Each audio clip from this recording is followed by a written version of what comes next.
All right. So, I just got off my little Zoom meeting with my therapist, and she sees us serving a lot in the community and just doing a lot of things, and not necessarily for recognition, because of course that's the least of our worries. But she asked me, she said, "What about servitude? Do you love? What do you get out of it?" And my response was, I get to know that nobody's alone. I get to know that I was able to be that positive person in a negative world. So for instance,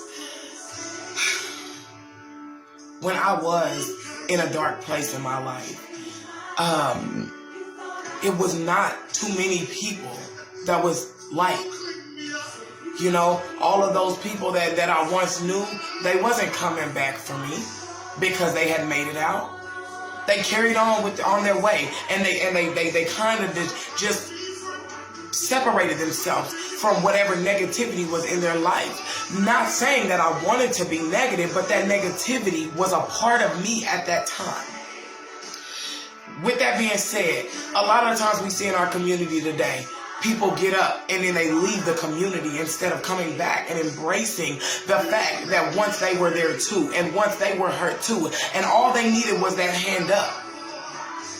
But instead they walk away and they leave us to whatever tribulation that we are going through in our lives. And not saying that anybody owes us anything either. But I am saying that I've been in that broken space. I've been where my heart was so contrast and where my heart was so broken that I didn't know where to go. And that every positive person that I thought should have been out there was nowhere to be found. Every negative person was right there in my face, awaiting my failure, awaiting my downfall.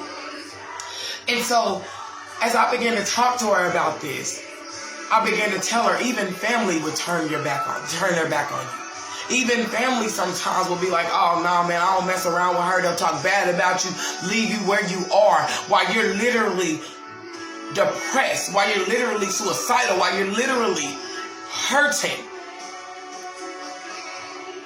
And then whenever you die, be at your funeral and cry as if they didn't have an opportunity to make a difference in your life, to make a difference within your situation. Even if they didn't have an opportunity, they could have been that positive light that said, "Hey, you will come out alive. You will come out shining. You will come out more productive than what you went in." This darkness, it only lasts for a season.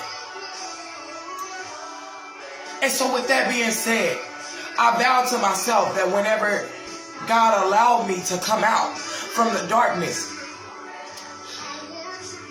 that I would be a light, and that no matter how much people push me away and how much people reject me, I will be true to myself, and I will be true to God, and I will be true to them. Because I remember that place where I was so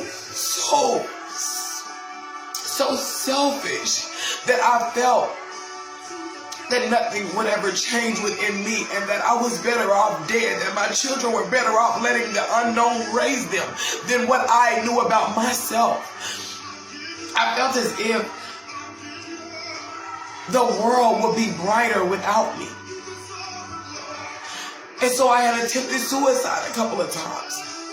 And thank God that He kept me through it. I was willing to go to hell than to actually trust that God can heal me. And the more and more I look back on that, and the more and more I seen all of the people that wasn't there that I needed when I needed them, I think about you. I think about the hurt that you're suffering behind closed doors. And no matter how many times you push me away, I will be that light that God has put in me for being the hands and feet of Him.